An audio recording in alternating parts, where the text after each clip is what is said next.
Devastated, confused, heartbroken. So many times in life we get thrown for a curve and don't know how to react. I can tell you the first time I had sex, how was my marriage going to survive? It's over. I remember standing in front of the judge with my 3-week-old baby, looking at my ex. I saw the look on his face and it was complete rage. Welcome to When Life Throws You a Curve and How to Make the Adjustment with your host, Katie Hamilton. Welcome back to When Life Throws You a Curve and How to Make the Adjustment. This is episode 1, part 2. So I don't know if you missed last week. If you did, I encourage you to go back and watch it. I left off last week where I said I was going to rewind the clock about 20 years and give you guys some more insight on what it was like to date Josh and kind of how we got together, how we got married. And I also said I was going to share about the very first big curveball that happened early in our marriage. However, since saying that, I have changed my tune on that. And so I apologize. I'm going to save that actually for next week. But instead, it's okay because I'm going to give you some other little nuggets that I think will smooth things over. First, want to share that curveball that I was referencing that happens early in our marriage.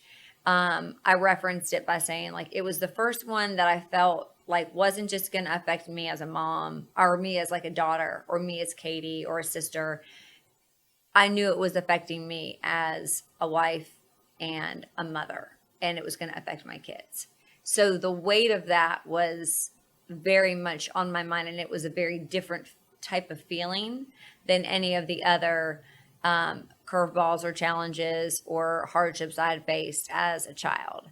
But I don't want you to think that that was the first or only challenge that I had encountered up until that point.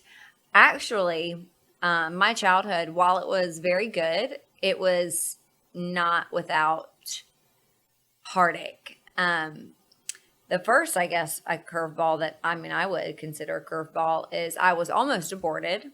And that would have been like a hella curveball because I wouldn't be here. Thankfully, my mom's pastor's wife actually came over to her house and the Lord told her what was about to go down. And she said, I know what you're planning to do and you're going to have that baby. And my mom was going through a very difficult time with my dad. And, I talk all about that in my book, so we don't have to go into all those details. But long story short, here I am. And at the age of 4, I was sexually molested by a family member. When I was 11, my younger brother, who was 8 at the time, was killed in a car accident. And just watching the agony that my parents went through was tremendously difficult. And I did talk a little bit about that last week. I had been raped 2 times. Once by 2 different people. So twice, but 2 separate occasions. And I did not really speak out about that at all for different reasons. And then I got pregnant with Julia at the age of 18. I was almost 19, but the curveball that happened during my pregnancy with her was definitely one that rocked me pretty significantly. I was very in love with her father.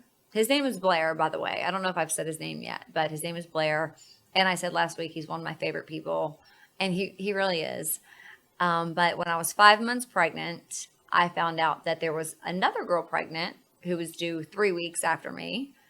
And then I found out that for sure there was also already a child, a son, that was about 6 months old.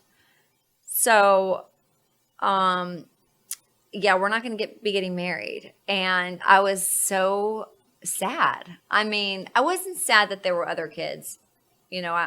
Children are a blessing and every life is a gift.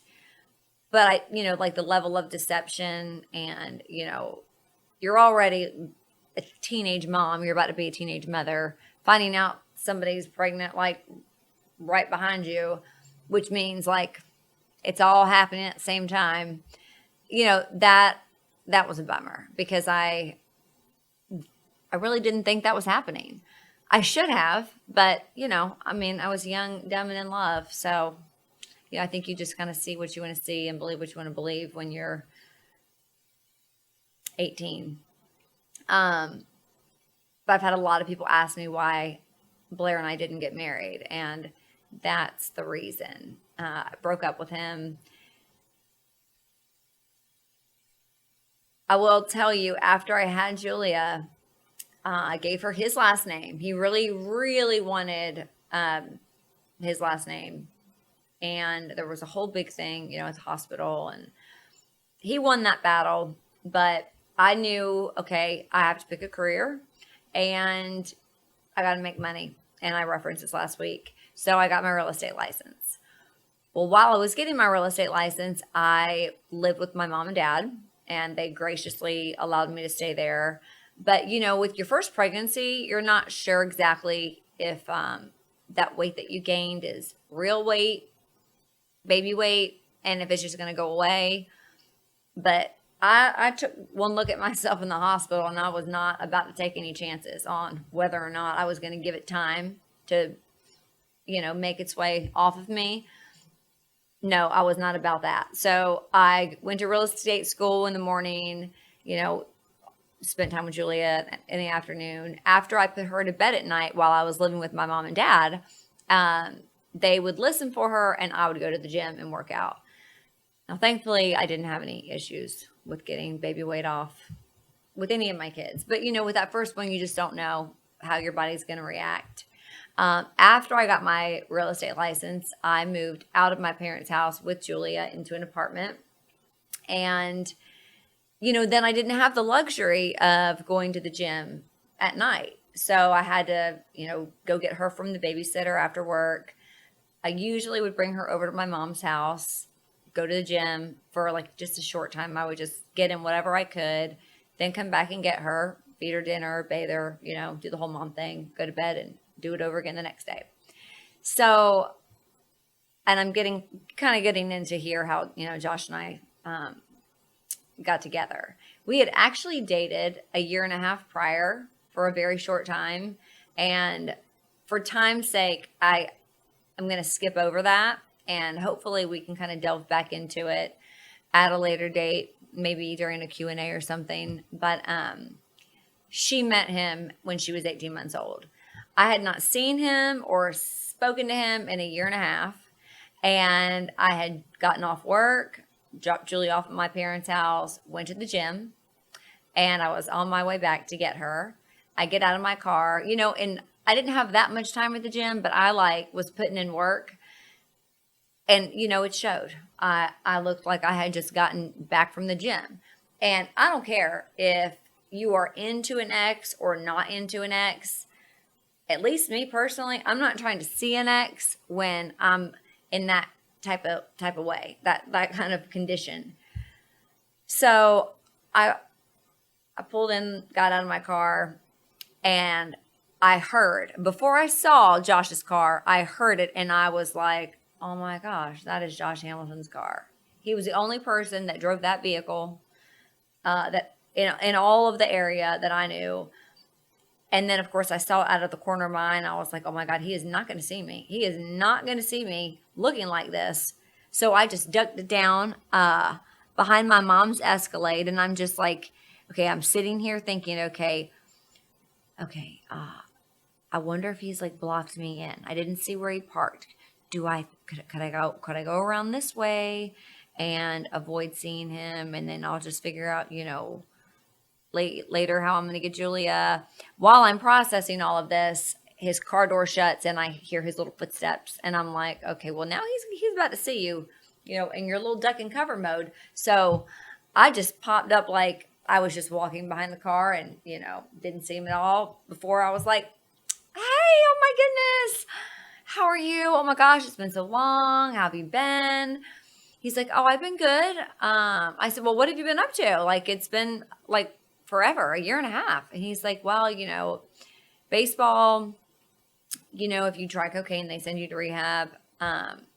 I was like, okay, yeah. And he said, so I just got out of rehab. I was like, for trying cocaine. And he said, uh-huh. And I said, okay, well, but you're good. Like, oh, that's better now. There's like, you're good. And he was like, oh, yeah. No, I'm totally good now. I was like, okay, well, good. Well, I'm glad to hear it. That's awesome.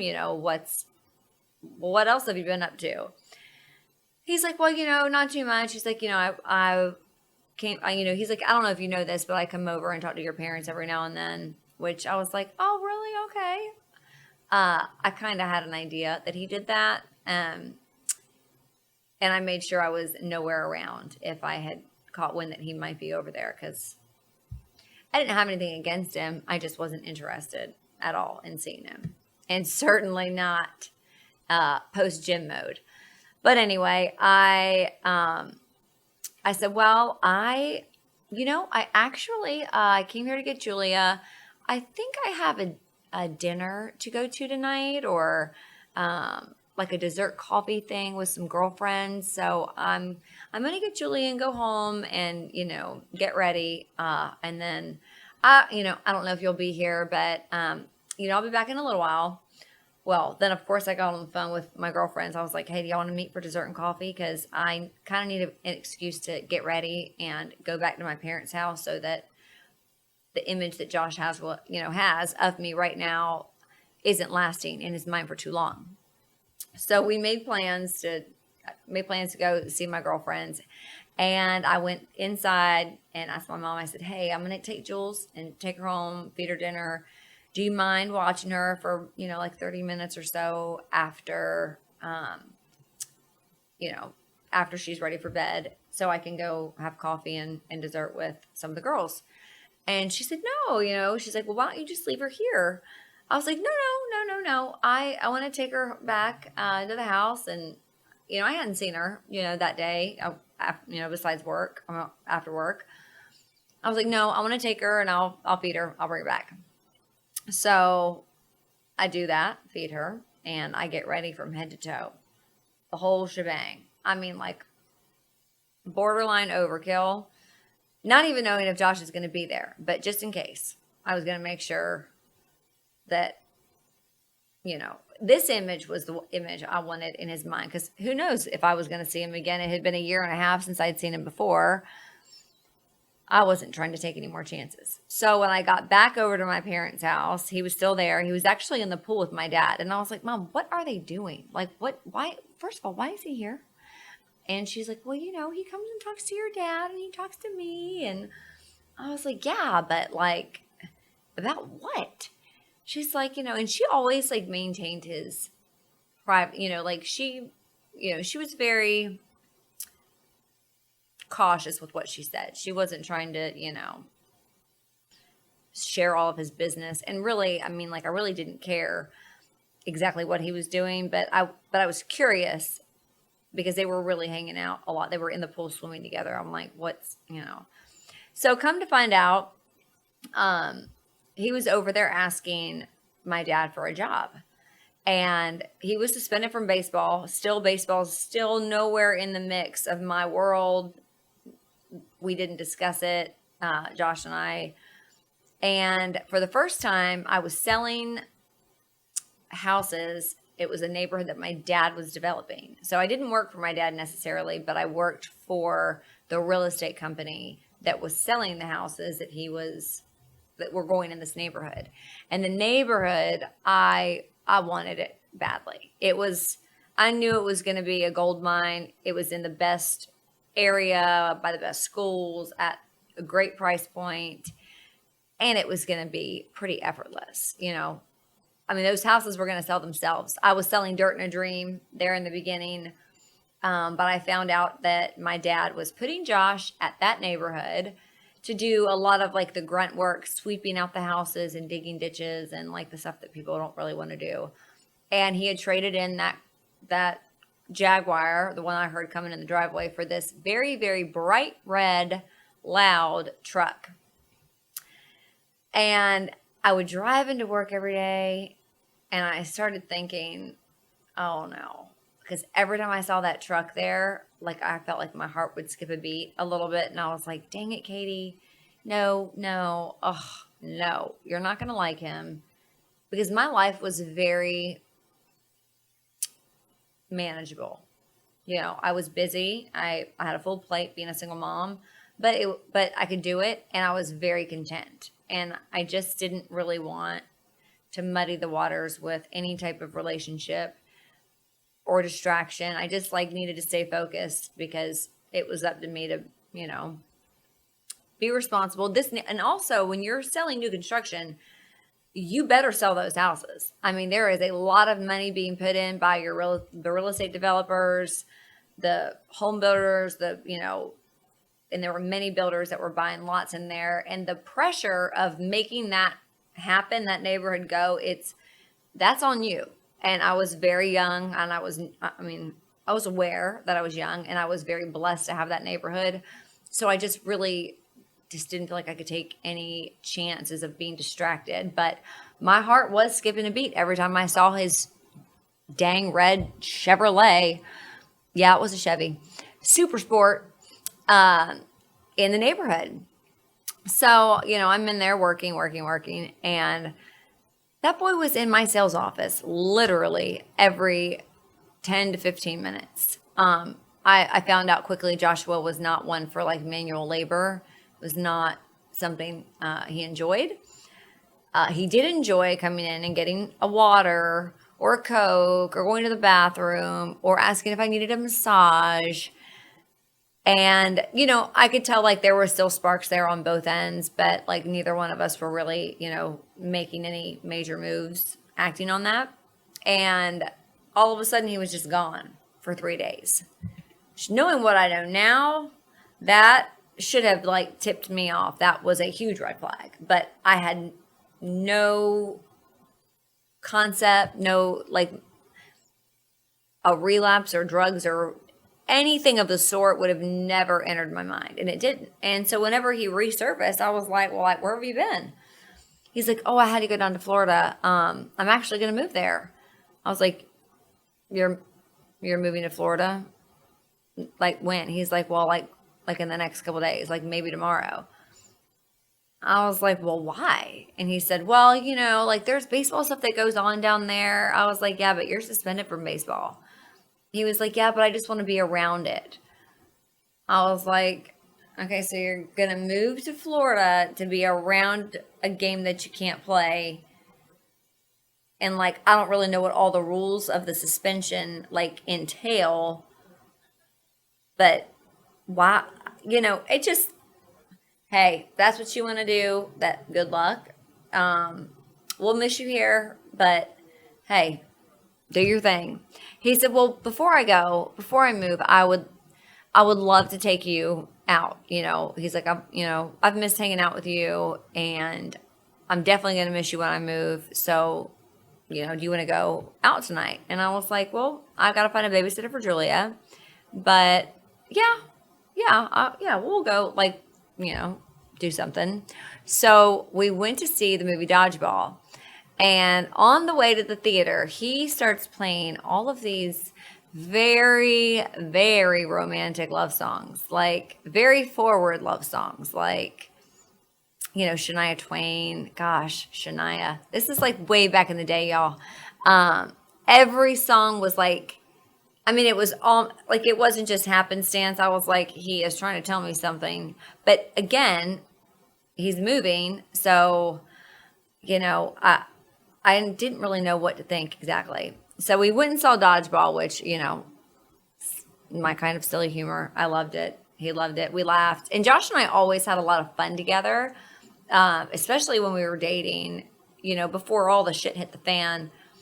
By the way, I'm a believer, Christian, love Jesus very much. However, I do cuss sometimes. And if you have sensitive ears, you may not want to listen, but I'm putting that out there because I do censor myself a lot and have censored myself a whole lot over the last 20 years and then some.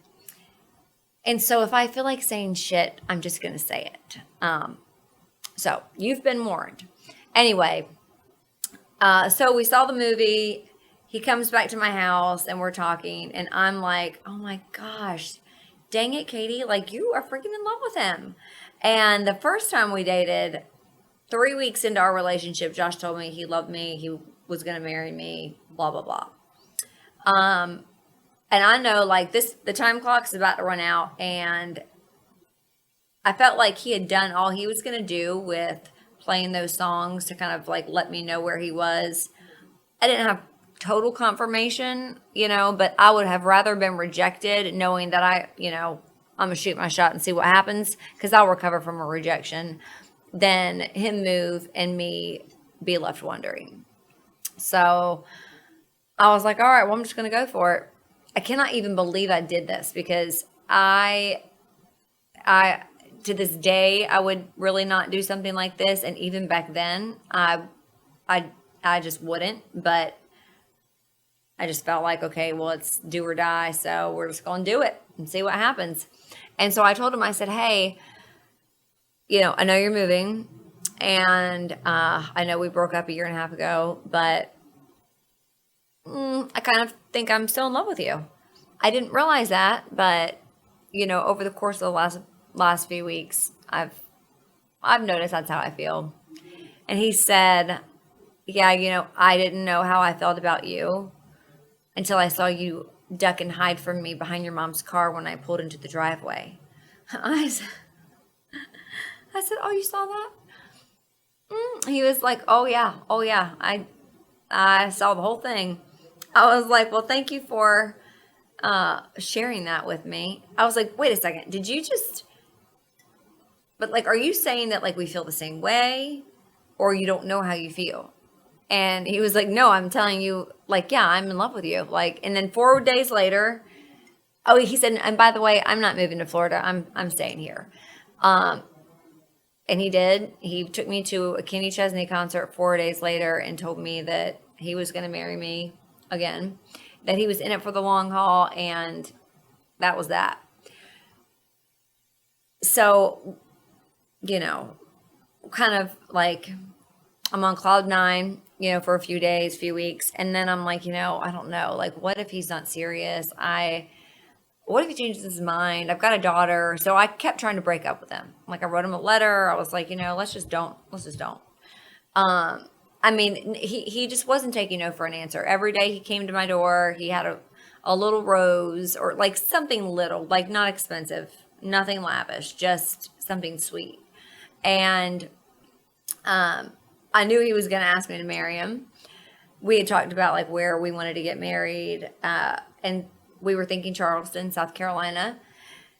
So this one night he proposes. It's October 10th. And he made me play the board game Sorry. So I said, okay, well, if we're going to get married, like this is going to be like our little family unit, like we need to think about fun activities, because Julie is going to be getting older. And like, let's, we can do stuff together. So he was shocked that I had never played the board game Sorry. Well, sorry, I've never played that. So he was like, okay, well, I'm going to go get it. So he goes and he's gone for like 2 hours. And I was like, I'm about to go to bed. I don't know what you're doing, but I have to work in the morning. So he said, no, stay awake. So he gets the game, comes in, sets it all up. And I'm like reading the rules. And the first card I flip over has something written on it. And it says, I want you to know. I was like, you want me to know what? And he was like, no, you have to play the game. And so he actually set it up to where every time it was my turn, I would flip over a card, and he wrote this whole long thing about how, oh my gosh, it was actually so sweet. I mean, it's so sweet. It was how much he loved me, how much he loved Julia, how he could never imagine his life without us, blah, blah, blah. And then it was like, so what are you doing for the next 50 years or so? And then the last 4 cards that he flipped over, were, will you marry me? And, he asked me to marry him, gave me the ring. And I was so excited. Of course I said yes. I went in and woke Julie up, and she was like, Yay. Congratulations. I'm going to go back to sleep. Julia Shea Hamilton is very serious about her sleep. She always has been. God, I'm so glad she was a good sleeper as a baby. Oh, 3 out of 4. 3 out of 4 kids were good sleepers. That fourth one, though, oh, took her a lot longer to get the memo. She's got it now, though. So, as a believer, I started feeling very convicted about sex before marriage, which sounds like so ass backwards. I've already had a baby. Joshua, we had already done it. And, but I just felt very convicted. I was like, I think we should just like wait and not do it until we get married. He was like, we just got engaged and now you want to wait. I was like, yeah, I really think that we should just wait. He was like, okay, yeah, that sounds like a great idea. So we start planning this wedding. We went down to South Carolina. We were gonna have a wedding in Charleston. We got our marriage license. Went to all these places, and all of a sudden, like I'm just like seeing like dollar signs, and time, everything like takes so long. I was like, bump this. Let's just get married in North Carolina. Our family's there. No one's got to travel. It's just be way cheaper. He was like, okay. So we went and got our marriage license there and started planning the wedding there. And again, like all like dollar signs are just like racking up in my mind, and I'm having a very hard time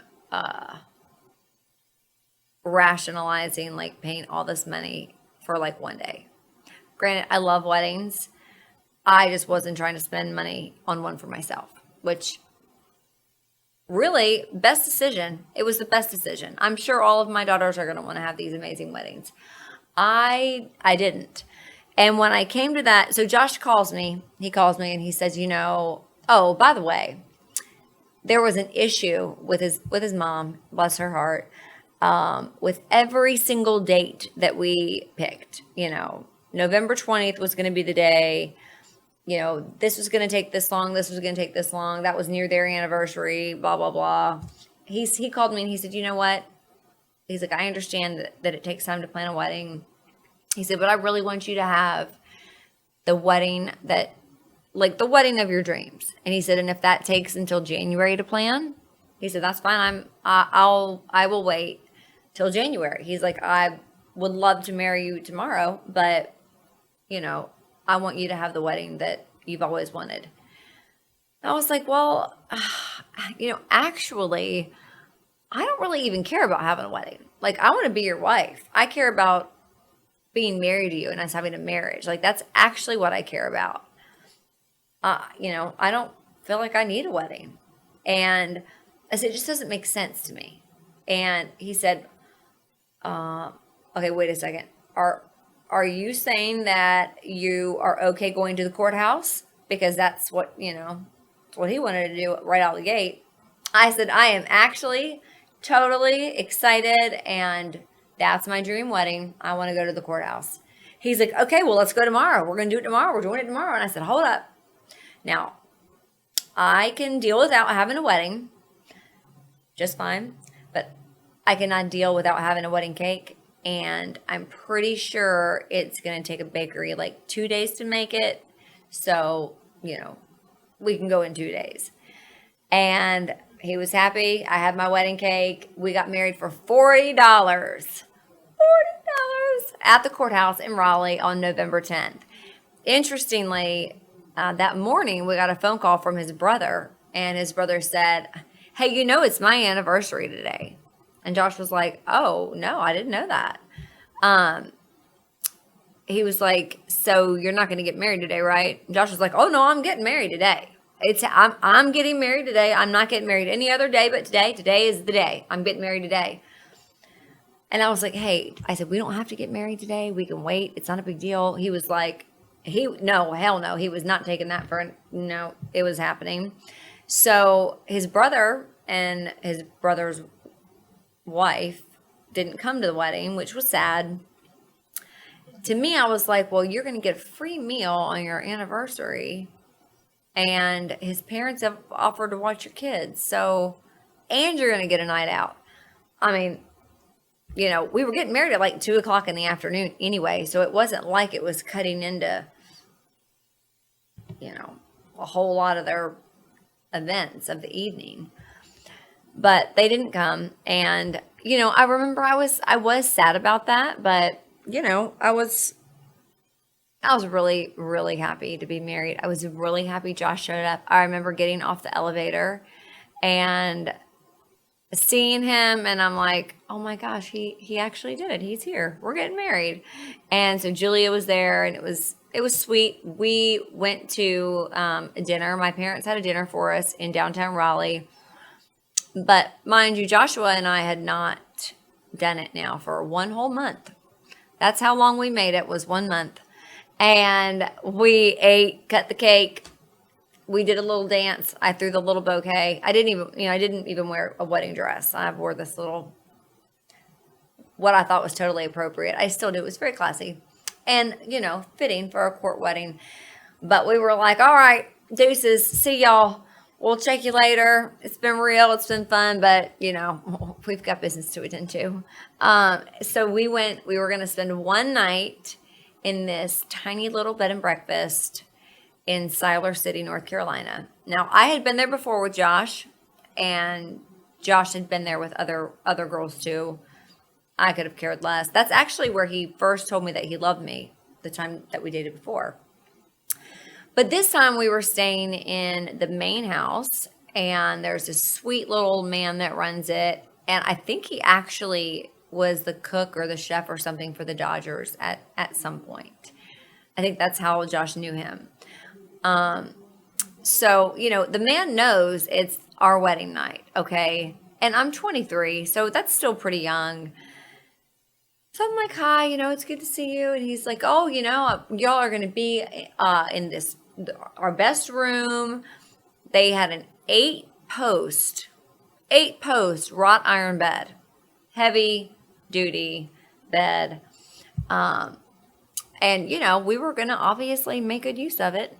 And this is where, for me, one of many, many, many most embarrassing moments took place, was on my wedding night.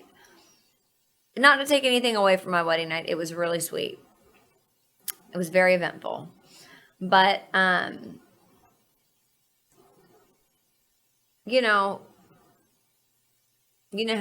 what goes down on the wedding night, as well it should, because God created sex, and I feel like, it symbolizes many things, but I definitely feel like it's in a way also his gift to the marriage. You bring gifts to the wedding. I feel like it's his gift to the bride and groom.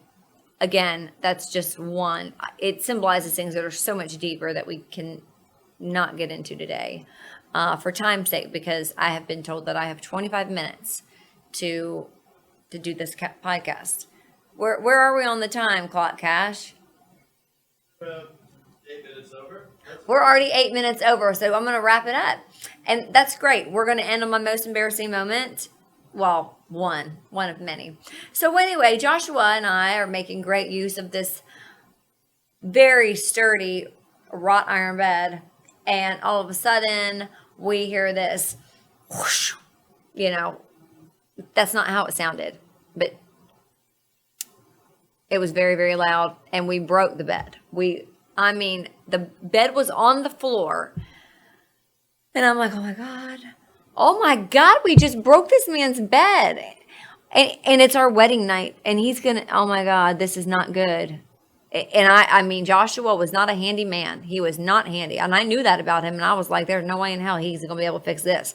The bedposts were off. That man probably thought we were like swinging from the rafters or something. The story's not over, but interestingly, Joshua and I went on during our marriage. I think we broke every bed that we owned more than once, and many, many other beds in many other places. And it was almost to the point where it was like that if we didn't break the bed, that, we let it down, that, we did it a disservice. I remember his dad came over one day for like the 50th time to reinforce our bed with all these 2x4s and hammers and nails, because his dad was very handy. And he was just hammering the nails into that wood and just cussing us up one side and down the other. I can't tell you what he said, but he was not happy. But he did reinforce it. And every time we moved, because we moved 3 times a year for years, every mover was like, why all the pieces? Why all of this wood? And I'm like, it's good to have a sturdy bed. So we're at the hotel. I mean, the bed and breakfast, the tiny little bed and breakfast. And I thought the man that owned it was going to be off away in one of the other little cottages. There was more than one place to sleep there.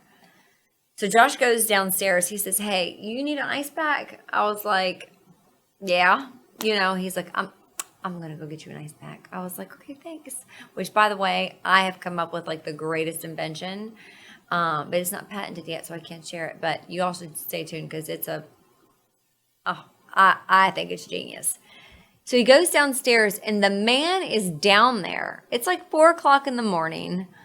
And Josh is like, instead of Josh just going and getting me the ice pack, he asks the man, hey, you want to, my wife needs an ice pack. Do you have anything like that, laying around handy? He lets the man make it for him to deliver it to me. And then Josh is like, "Oh, by the way, we broke your bed. It's really broken. Sorry about that." And the guy was like, "Oh, well, it's no problem. Sure you kids are having fun. I hope you get some rest tonight."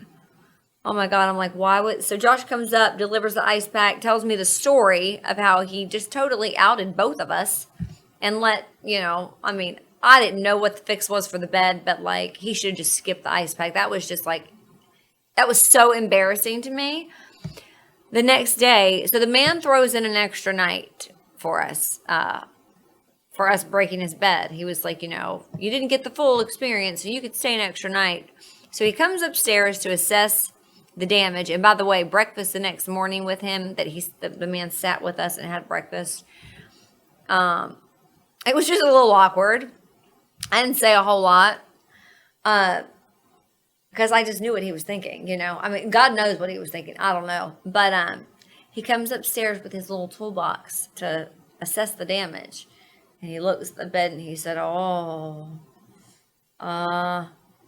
I think maybe you kids go get some lunch for a few hours and I'm just going to be here working on the bed."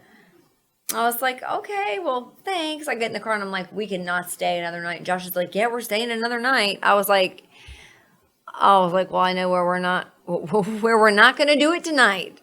Nowhere near that bed." But it was, we made a memory. So there was that. And it is definitely a night I will never forget.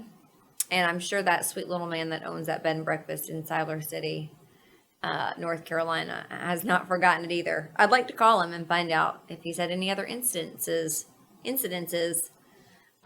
then. He probably burned that bed, actually. He probably just chucked it. Anyway, all right. Well, I'm out of time. Next week, I really wanted to keep today kind of lighthearted and fun because once we delve into just 1 month later, 2 months later in this marriage, it gets pretty real pretty quick, and we do delve into some very heavy subject matter, and we kind of stay there for a while. So, I have some ideas and stuff that we're going to be able to mix it up and add some fun into it. But, by and large, it's some pretty tough stuff that we're going to talk about. So I hope that you all enjoyed today and at least laughed a little bit. I will say dating Josh Hamilton was fun. He was a very good person to date for those 4 months that I dated him. And shit's about to hit the fan. So stay tuned, and I hope you join me next week on When Life Throws You a Curve and how to make the adjustment. Come join me on social media. You can find me on Instagram and Twitter at Katie Hamilton 32, on Facebook at Katie Hamilton, and When Life Throws You a Curve 32. You can also find me on YouTube at When Life Throws You a Curve.